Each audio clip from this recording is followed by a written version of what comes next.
As a producer, I really want to be, helming stories that bring to the world South Asian characters, actors, stories, talented writers, and I'm really proud that it sort of worked out. I would have to become the creature that gets born only once every generation. The White Tiger. The White Tiger is a novel by Arvind Adiga, which came out in 2008 and follows the life of Balram Halwai. And it's basically a sort of narrative through his journey of being someone who's born in India of the darkness and moves himself towards India of the light. But it follows Balram's journey and the people he meets and his ambitions and his sort of assertivity of wanting to, be a certain place and what his birth dictates. His birth dictates, his future, and he wants to get out of that. And it was very interesting for me because I got to play two characters within one character. The Balram from the darkness, which is the root of Balram, and the journey that he takes till the light, which is the Bangalore Balram when he becomes a successful businessman. So I think it was very important for me to understand his roots and understand where he came from. And, just doing these things just really opened my eyes up and gave me so much perspective into the kind of lives that a major part of the world leads. In fact, the privileged are only the minority. The majority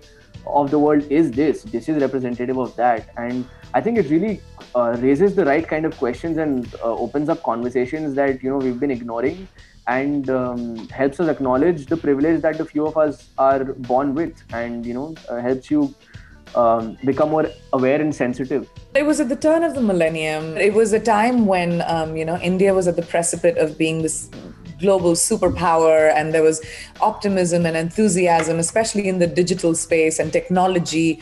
And there's, about 60% of India is under the age of 35. So a super young country full of, ideas. And this was at that time, which is why Balram's character, when he says, this is the time of the brown and the yellow man, is so poignant to that time. The LPG movement was happening in India. Private companies were coming in and were taking over, and there were lots of employment opportunities getting created.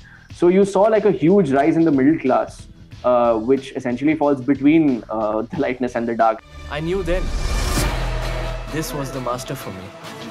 I think if you see from Ashok's perspective, he's also a victim of the same system, though he's privileged. But still, the only difference between Ashok and Balram is that Ashok could not do what Balram eventually did. He's an aspirational guy. He wants to do so much for the country, for himself, for his family, for his wife, but he just didn't have the balls to take those steps. What Balram did eventually was not something that anybody can justify. Sometimes in life, you have to take extreme steps in order to be where you want to be. Balram is actually a very inspirational character for me. Like somebody who's breaking that wall and just coming out of the system and, raising his voice and achieving his dreams. I think what Balram, the beginning of the film, Balram wanted to be like Ashok. But I think now when the film is done, I think Ashok should have been like Balram.